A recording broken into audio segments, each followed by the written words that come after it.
Cambridge Assessment International Education, Cambridge IGCSE for examination from June 2022 in Urdu as a second language paper 2 listening. Turn over now.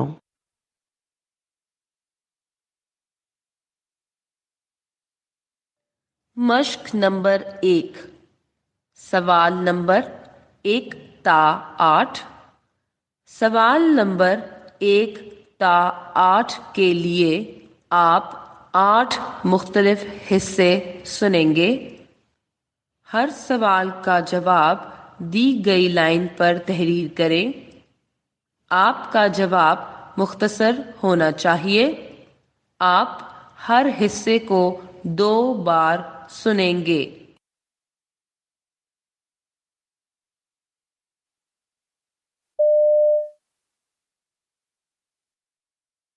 سوال number 1۔ کوئی بھی تہذیب اس وقت حقیقی معنوں میں مکمل سمجھی جاتی ہے جب وہ ظاہری بناوٹ اور پیچیدگیوں سے گزر کر دوبارہ سادگی کی طرف لوٹ آئے۔ دانا انسان وہی ہے جو علم حاصل کرنے کے بعد زندگی کی حقیقتوں کو سمجھ لے اور مشکلات کا سامنا کرنے کے باوجود مسکرانا سیکھ جائے۔ قدرت کا اصول یہی ہے کہ انسان ہنسنے سے پہلے غم اور تکلیف کو پہچانے۔ کوئی بھی تہذیب اس وقت حقیقی معنوں میں مکمل سمجھی جاتی ہے جب وہ ظاہری بناوٹ اور پیچیدگیوں سے گزر کر دوبارہ سادگی کی طرف لوٹ آئے۔ دانا انسان وہی ہے جو علم حاصل کرنے کے بعد زندگی کی حقیقتوں کو سمجھ لے اور مشکلات کا سامنا کرنے کے باوجود مسکرانا سیکھ جائے۔ قدرت کا اصول یہی ہے کہ انسان ہنسنے سے پہلے غم اور تکلیف کو پہچانے۔ سوال نمبر 2۔ اردو دراصل ترکی زبان کا لفظ ہے جس کا مطلب لشکر ہے۔ اسی وجہ سے اسے لشکری زبان بھی کہا جاتا ہے۔ برِ صغیر میں مسلمانوں کی حکومت کے دوران مختلف علاقوں کے سپاہی ایک جگہ جمع ہوئے۔ وہ فارسی، عربی، ترکی اور دوسری زبانیں بولتے تھے۔ آپس کے رابطے سے ایک نئی زبان نے جنم لیا جو بعد میں اردو کہلائی۔ اکبر کے زمانے میں اسے ریختہ کہا جاتا تھا، جبکہ شاہجہاں کے دور میں اردو معلیٰ کے نام سے مشہور ہوئی۔ اردو دراصل ترکی زبان کا لفظ ہے جس کا مطلب لشکر ہے۔ اسی وجہ سے اسے لشکری زبان بھی کہا جاتا ہے۔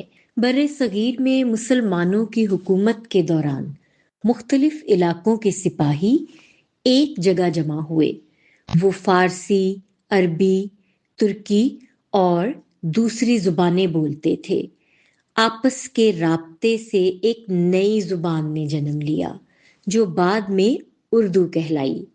اکبر کے زمانے میں اسے ریختہ کہا جاتا تھا، جبکہ شاہجہاں کے دور میں اردو معلیٰ کے نام سے مشہور ہوئی۔ سوال نمبر 3۔ آج کے نوجوان موسیقی سننے کے لیے جدید ذرائع استعمال کرتے ہیں۔ وہ سی ڈیز خریدنے کے بجائے انٹرنیٹ سے فری گانے ڈاؤن لوڈ کرتے ہیں اور موبائل فون پر سنتے ہیں۔ اکثر نوجوان یہ گانے بغیر قیمت ادا کیے اپنے دوستوں کے ساتھ بھی شیئر کرتے ہیں۔ والدین کا خیال ہے کہ یہ عمل غلط اور قانون کے خلاف ہے، جبکہ نوجوان سمجھتے ہیں کہ انٹرنیٹ پر دستیاب چیزوں کا استعمال کرنا کوئی بری بات نہیں۔ آج کے نوجوان موسیقی سننے کے لیے جدید ذرائع استعمال کرتے ہیں۔ وہ سی ڈیز خریدنے کے بجائے انٹرنیٹ سے فری گانے ڈاؤن لوڈ کرتے ہیں اور موبائل فون پر سنتے ہیں۔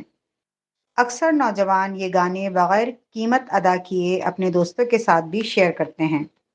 والدین کا خیال ہے کہ یہ عمل غلط اور قانون کے خلاف ہے، جبکہ نوجوان سمجھتے ہیں کہ انٹرنیٹ پر دستیاب چیزوں کا استعمال کرنا کوئی بری بات نہیں۔ سوال نمبر 4. محکمہ موسمیات کے مطابق اپریل اور مئی میں گرمی کی شدت میں اضافہ متوقع ہے۔ موسم زیادہ خشک اور گرم رہے گا۔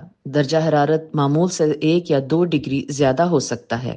ہیٹ سٹروک سے بچاؤ کے لیے ہسپتالوں کو ضروری اقدامات کرنے کی ہدایات دی گئی ہیں۔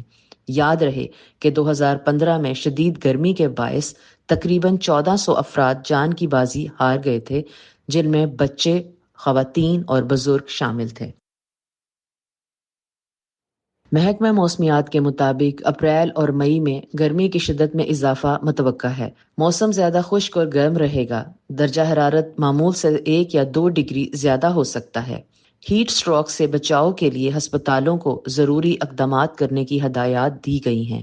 یاد رہے کہ 2015 میں شدید گرمی کے باعث تقریباً 1400 افراد جان کی بازی ہار گئے تھے، جن میں بچے، خواتین اور بزرگ شامل تھے۔ سوال نمبر 5. مسافروں سے درخواست ہے کہ ٹکٹ چیکنگ کے بعد اپنا سامان مقررہ کاؤنٹر پر جمع کروائیں۔ ہینڈ کیری سامان کا وزن ضرور چیک کر لیں، کیونکہ مقررہ حد سے زیادہ وزن والا سامان جہاز میں لے جانے کی اجازت نہیں ہوگی۔ بھاری سامان جمع کرواتے وقت رسید لینا نہ بھولیں، تاکہ آپ کا سامان محفوظ طریقے سے آپ تک پہنچایا جا سکے۔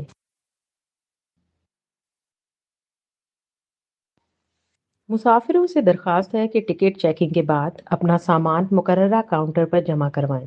ہینڈ کیری سامان کا وزن ضرور چیک کر لیں، کیونکہ مقررہ حد سے زیادہ وزن والا سامان جہاز میں لے جانے کی اجازت نہیں ہوگی۔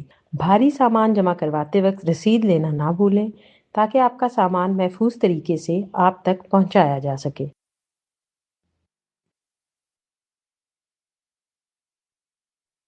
سوال نمبر 6. فارغ وقت میں انسان مطالعہ کرتا ہے، نئی جگہوں کی سیر کرتا ہے اور اچھے لوگوں سے تعلقات بناتا ہے۔ یہی وقت انسان کو کتابیں لکھنے اور اپنی صلاحیتوں کو نکھارنے کا موقع بھی فراہم کرتا ہے۔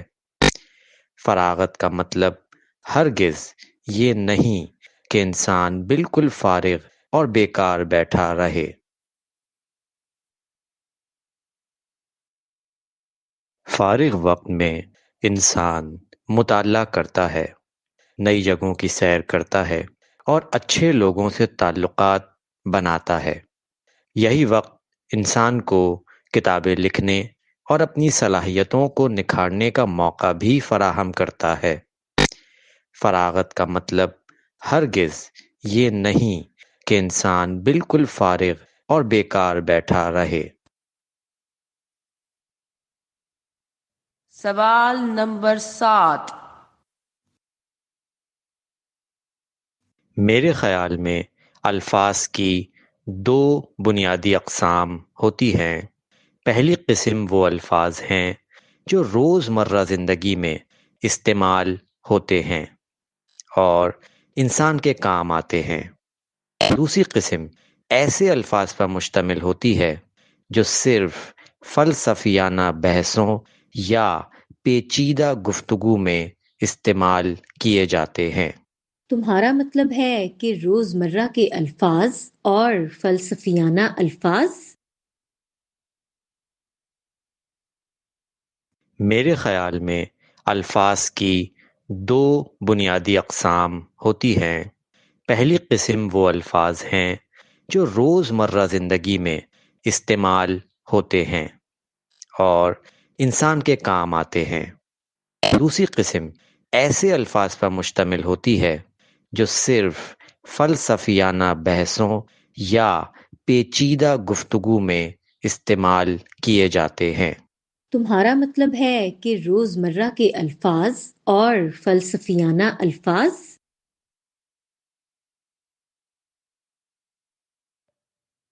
سوال نمبر 8. انسانی زندگی میں نصب العین کی اہمیت بالکل ویسی ہے جیسے مٹی کا بت بنانے میں پانی کی۔ پانی مٹی میں نرمی اور لچک پیدا کرتا ہے، لیکن اس کی مقدار مناسب ہونی چاہیے۔ اگر پانی کم ہو تو ٹوٹ جائے گا، اور اگر بہت زیادہ ہوا تو وہ صرف کیچڑ بن کر رہ جائے گا اور اصل شکل میں نہیں ڈھل سکے گا۔ انسانی زندگی میں نصب العین کی اہمیت بالکل ویسی ہے جیسے مٹی کا بت بنانے میں پانی مٹی میں نرمی اور لچک پیدا کرتا ہے، لیکن اس کی مقدار مناسب ہونی چاہیے۔ اگر پانی کم ہو تو ٹوٹ جائے گا، اور اگر بہت زیادہ ہوا تو وہ صرف کیچڑ بن کر رہ جائے گا اور اصل شکل میں نہیں ڈھل سکے گا۔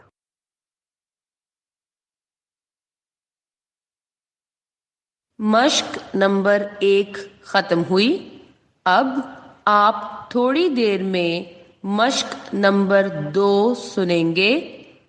پرچے میں دیے گئے مشق نمبر 2 کے سوالات پڑھیں۔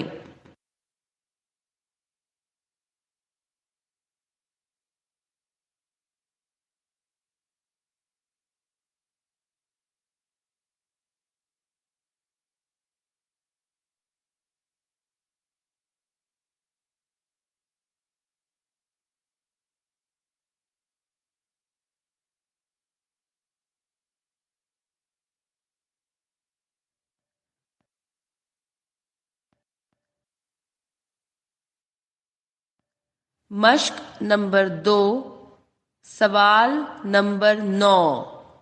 ایگزیان مسجد پر معلومات سنیں اور نیچے دیے گئے جملے 1 یا 2 الفاظ لکھ کر مکمل کریں۔ آپ یہ معلومات 2 بار سنیں گے۔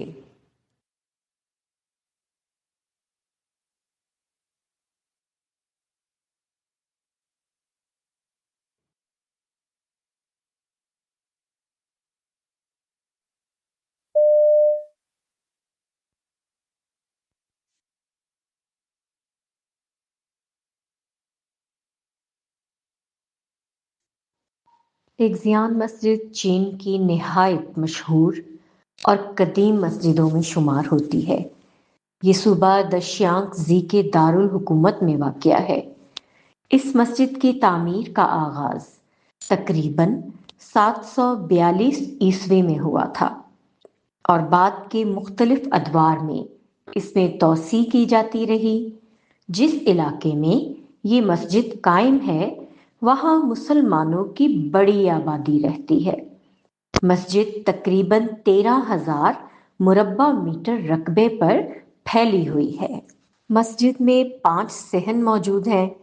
پہلے صحن میں داخل ہوتے ہی لکڑی سے بنی ہوئی ایک خوبصورت اور آرائشی 9 میٹر لمبی محراب دکھائی دیتی ہے جو 17ویں صدی کی تعمیر سمجھی جاتی ہے۔ اس محراب کے دونوں جانب 3 کمرے بنے ہوئے ہیں۔ دوسرے صحن میں پتھروں سے تیار کردہ ایک محراب ہے جس پر قدیم طرز کی خطاطی کی گئی ہے اور عربی زبان میں قرآنی آیات درج ہیں۔ تیسرے صحن کے درمیان ایک اونچی محراب نما عمارت قائم ہے جہاں کھڑے ہو کر مؤذن اذان دیتا ہے۔ اصل مسجد چوتھے صحن میں واقع ہے جو ایک وسیع ہال کی شکل رکھتی ہے۔ یہ مسجد زیادہ تر لکڑی سے تیار کی گئی ہے اور اس کی اندرونی چھت پر پھولوں کے انداز میں اللہ تعالیٰ کے 99 نام خطاطی کے ذریعے تحریر کیے گئے ہیں۔ اس بڑے ہال میں تقریباً 1000 نمازی بیک وقت نماز ادا کر سکتے ہیں۔ مسجد کے ارد گرد سرسبز درخت اور رنگ برنگے پھول موجود ہیں، جبکہ مختلف مقامات پر خوبصورت حوض بھی بنائے گئے ہیں جن میں کنول کے دلکش پھول تیرتے دکھائی دیتے ہیں۔ مسجد کا فرش پتھروں سے بنایا گیا ہے اور قبلہ رخ دیوار پر عربی اور چینی زبانوں میں قرآنی آیات کندہ کی گئی ہیں۔ غیر مسلم سیاحوں کو بھی مسجد دیکھنے کی اجازت دی جاتی ہے، البتہ وہ مرکزی ہال میں داخل نہیں ہو سکتے۔ سیاح صبح 9 بجے سے شام 7 بجے تک مسجد کی سیر کر سکتے ہیں اور اس کے لیے فیس ادا کرنا ضروری ہوتی ہے۔ سن 1985 میں یونیسکو نے اس مسجد کو اسلامی ورثے کی فہرست میں شامل کیا۔ مسجد کی عربی خطاطی میں چینی ثقافت کی جھلک نمایاں نظر آتی ہے۔ رمضان المبارک میں یہاں تراویح کا بھی اہتمام کیا جاتا ہے اور ہر سال لاکھوں سیاح اس تاریخی مسجد کو دیکھنے آتے ہیں۔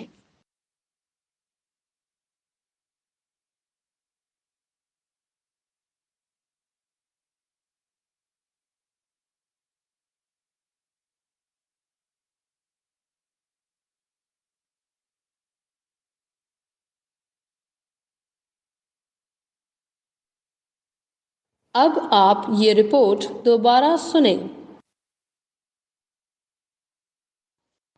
ایگزیان مسجد چین کی نہایت مشہور اور قدیم مسجدوں میں شمار ہوتی ہے۔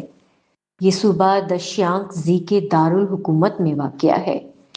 اس مسجد کی تعمیر کا آغاز تقریباً 742 عیسوی میں ہوا تھا اور بعد کے مختلف ادوار میں اس میں توسیع کی جاتی رہی۔ جس علاقے میں یہ مسجد قائم ہے وہاں مسلمانوں کی بڑی آبادی رہتی ہے۔ مسجد تقریباً 13,000 مربع میٹر رقبے پر پھیلی ہوئی ہے۔ مسجد میں 5 صحن موجود ہیں۔ پہلے صحن میں داخل ہوتے ہی لکڑی سے بنی ہوئی ایک خوبصورت اور آرائشی 9 میٹر لمبی محراب دکھائی دیتی ہے جو 17ویں صدی کی تعمیر سمجھی جاتی ہے۔ اس محراب کے دونوں جانب 3 کمرے بنے ہوئے ہیں۔ دوسرے صحن میں پتھروں سے تیار کردہ ایک محراب ہے جس پر قدیم طرز کی خطاطی کی گئی ہے اور عربی زبان میں قرآنی آیات درج ہیں۔ تیسرے صحن کے درمیان ایک اونچی محراب نما عمارت قائم ہے جہاں کھڑے ہو کر مؤذن اذان دیتا ہے۔ اصل مسجد چوتھے صحن میں واقع ہے جو ایک وسیع ہال کی شکل رکھتی ہے۔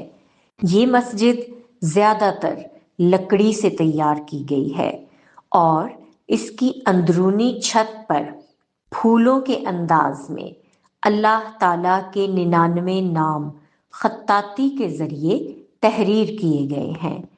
اس بڑے ہال میں تقریباً 1000 نمازی بیک وقت نماز ادا کر سکتے ہیں۔ مسجد کے ارد گرد سرسبز درخت اور رنگ برنگے پھول موجود ہیں جبکہ مختلف مقامات پر خوبصورت حوض بھی بنائے گئے ہیں جن میں کنول کے دلکش پھول تیرتے دکھائی دیتے ہیں۔ مسجد کا فرش پتھروں سے بنایا گیا ہے اور قبلہ رخ دیوار پر عربی اور چینی زبانوں میں قرآنی آیات کندہ کی گئی ہیں۔ غیر مسلم سیاحوں کو بھی مسجد دیکھنے کی اجازت دی جاتی ہے، البتہ وہ مرکزی ہال میں داخل نہیں ہو سکتے۔ سیاح صبح 9 بجے سے شام 7 بجے تک مسجد کی سیر کر سکتے ہیں اور اس کے لیے فیس ادا کرنا ضروری ہوتی ہے۔ سن 1985 میں یونیسکو نے اس مسجد کو اسلامی ورثے کی فہرست میں شامل کیا۔ مسجد کی عربی خطاطی میں چینی ثقافت کی جھلک نمایاں نظر آتی ہے۔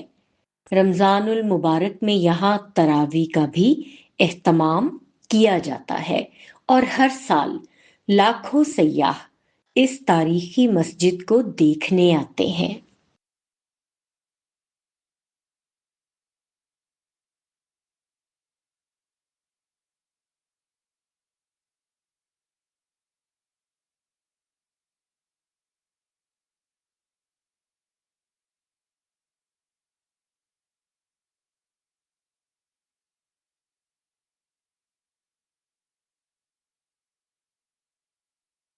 مشق نمبر 2 ختم ہوئی۔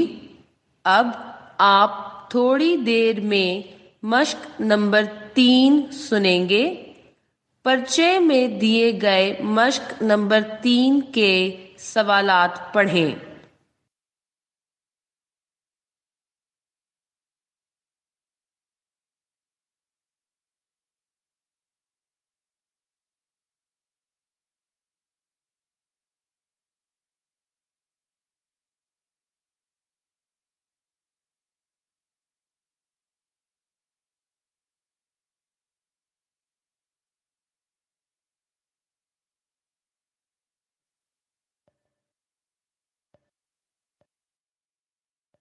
مشق نمبر 3 سوال نمبر 10۔ آپ صفائی کے متعلق 6 اشخاص کی گفتگو سن رہے ہیں۔ ہر ایک شخص کو اس کی دی گئی رائے اے تا جی سے ملائیں۔ ہر شخص کے لیے انگریزی حروف اے تا جی میں سے ایک حرف دیے گئے خانے میں لکھیں۔ ہر حرف کا استعمال صرف ایک بار کریں۔ ایک حرف اضافی ہے جسے استعمال کرنے کی ضرورت نہیں ہے۔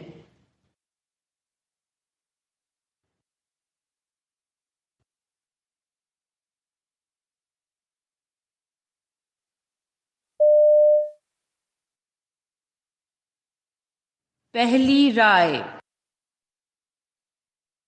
حضور صلی اللہ علیہ وآلہ وسلم نے صفائی کو ایمان کا اہم حصہ قرار دیا ہے۔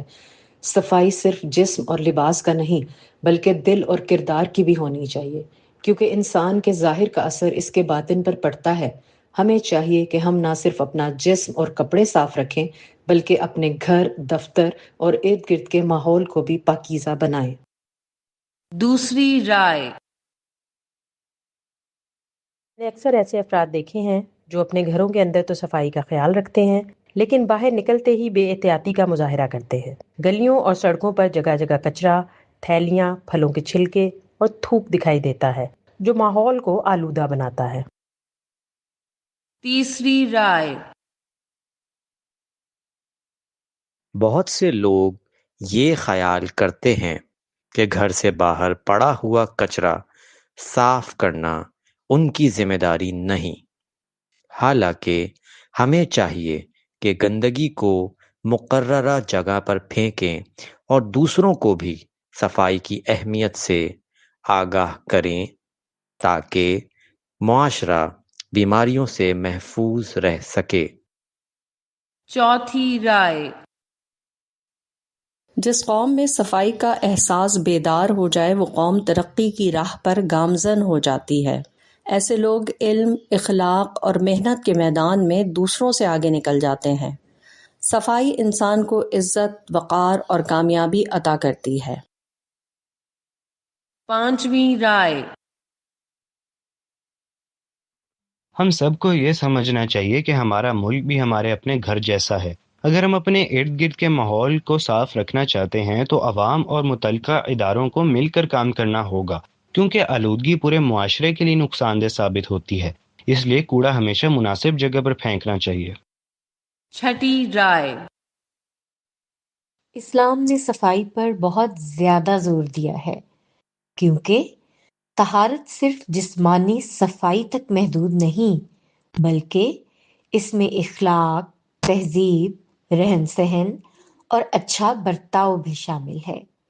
جب تک ہمارا ماحول اور کردار پاکیزگی اور اچھے اخلاق کی مثال نہیں بنے گا، لوگ ہماری بات سے متاثر نہیں ہوں گے۔ اب آپ یہ گفتگو دوبارہ سنیں۔ پہلی رائے۔ حضور صلی اللہ علیہ وآلہ وسلم نے صفائی کو ایمان کا اہم حصہ قرار دیا ہے۔ صفائی صرف جسم اور لباس کا نہیں بلکہ دل اور کردار کی بھی ہونی چاہیے، کیونکہ انسان کے ظاہر کا اثر اس کے باطن پر پڑتا ہے۔ ہمیں چاہیے کہ ہم نہ صرف اپنا جسم اور کپڑے صاف رکھیں بلکہ اپنے گھر، دفتر اور ارد گرد کے ماحول کو بھی پاکیزہ بنائیں۔ دوسری رائے۔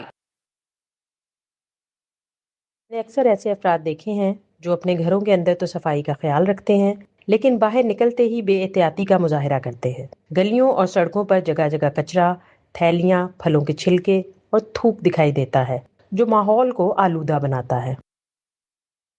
تیسری رائے، بہت سے لوگ یہ خیال کرتے ہیں کہ گھر سے باہر پڑا ہوا کچرا صاف کرنا ان کی ذمہ داری نہیں، حالانکہ ہمیں چاہیے کہ گندگی کو مقررہ جگہ پر پھینکیں اور دوسروں کو بھی صفائی کی اہمیت سے آگاہ کریں تاکہ معاشرہ بیماریوں سے محفوظ رہ سکے۔ چوتھی رائے، جس قوم میں صفائی کا احساس بیدار ہو جائے وہ قوم ترقی کی راہ پر گامزن ہو جاتی ہے۔ ایسے لوگ علم، اخلاق اور محنت کے میدان میں دوسروں سے آگے نکل جاتے ہیں۔ صفائی انسان کو عزت، وقار اور کامیابی عطا کرتی ہے۔ پانچویں رائے،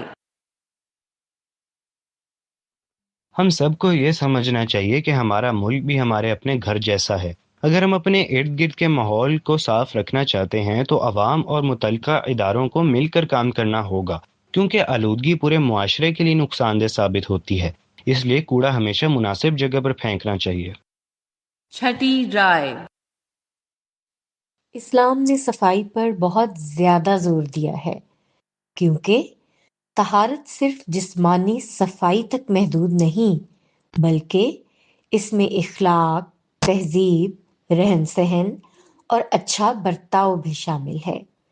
جب تک ہمارا ماحول اور کردار پاکیزگی اور اچھے اخلاق کی مثال نہیں بنے گا، لوگ ہماری بات سے متاثر نہیں ہوں گے۔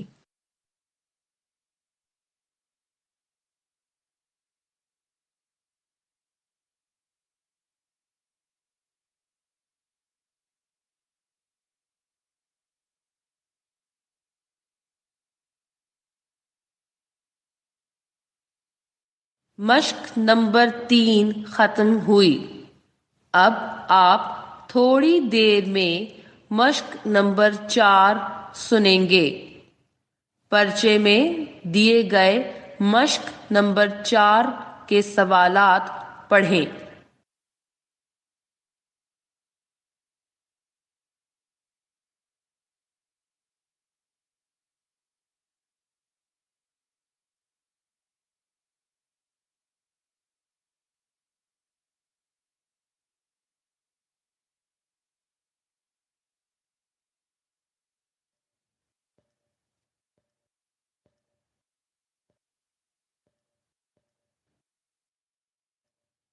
مشق نمبر 4، سوال نمبر 11 تا 18۔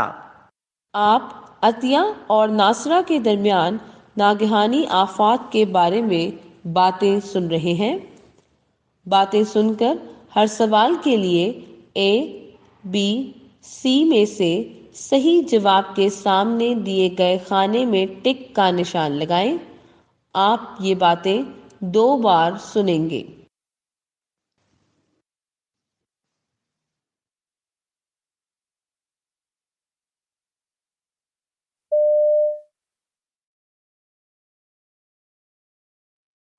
تمہیں پتہ ہے کہ گزشتہ روز ملک کے مختلف حصوں میں زلزلے کے جھٹکے محسوس کیے گئے تھے؟ واقعی مجھے تو اس کا احساس نہیں ہوا۔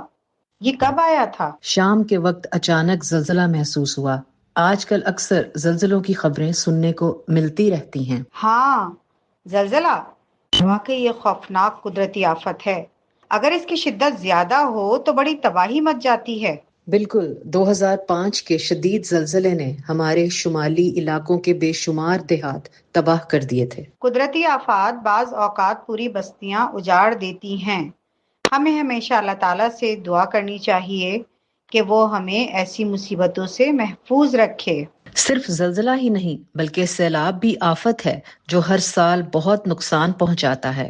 جی ہاں، سیلاب کے باعث لوگوں کے گھر گر جاتے ہیں، فصلیں تباہ ہو جاتی ہیں اور مویشی بھی ہلاک ہو جاتے ہیں۔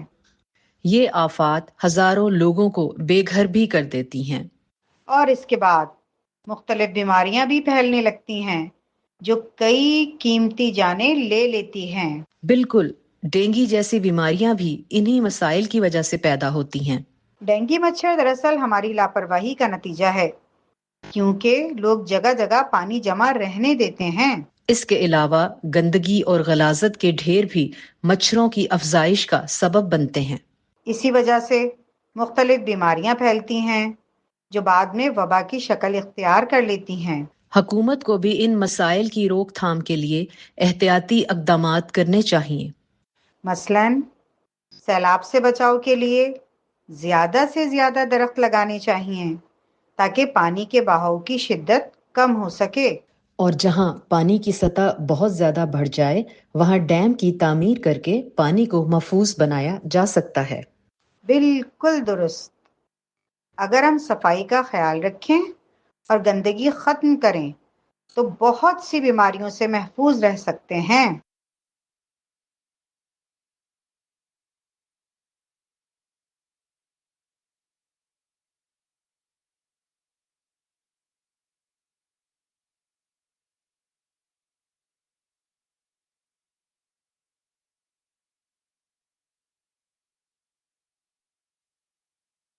اب آپ یہ گفتگو دوبارہ سنیں۔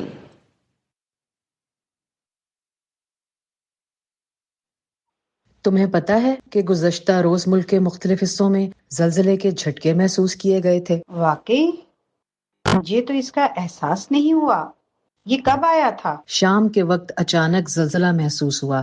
آج کل اکثر زلزلوں کی خبریں سننے کو ملتی رہتی ہیں۔ ہاں، زلزلہ واقعی یہ خوفناک قدرتی آفت ہے۔ اگر اس کی شدت زیادہ ہو تو بڑی تباہی مچ جاتی ہے۔ بالکل، 2005 کے شدید زلزلے نے ہمارے شمالی علاقوں کے بے شمار دیہات تباہ کر دیے تھے۔ قدرتی آفات بعض اوقات پوری بستیاں اجاڑ دیتی ہیں۔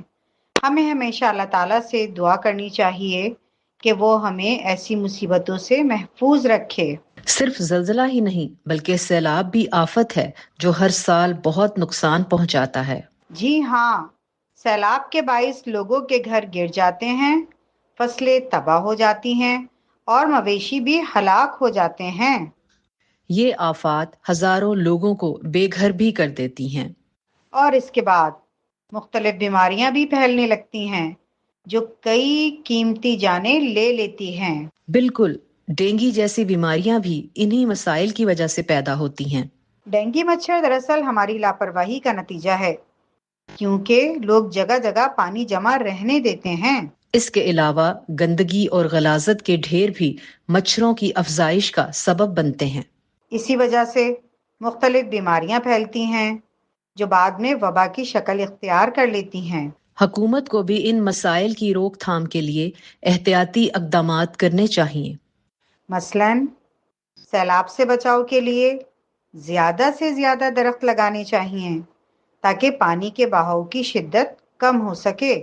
اور جہاں پانی کی سطح بہت زیادہ بڑھ جائے وہاں ڈیم کی تعمیر کر کے پانی کو محفوظ بنایا جا سکتا ہے۔ بالکل درست۔ اگر ہم صفائی کا خیال رکھیں اور گندگی ختم کریں تو بہت سی بیماریوں سے محفوظ رہ سکتے ہیں۔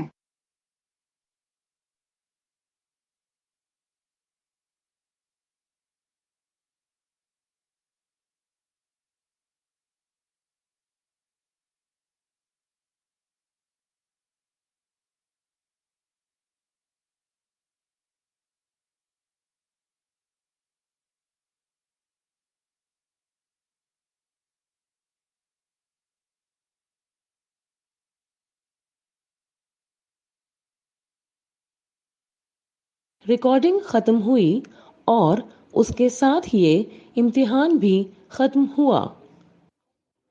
This is the end of the recording and of the examination.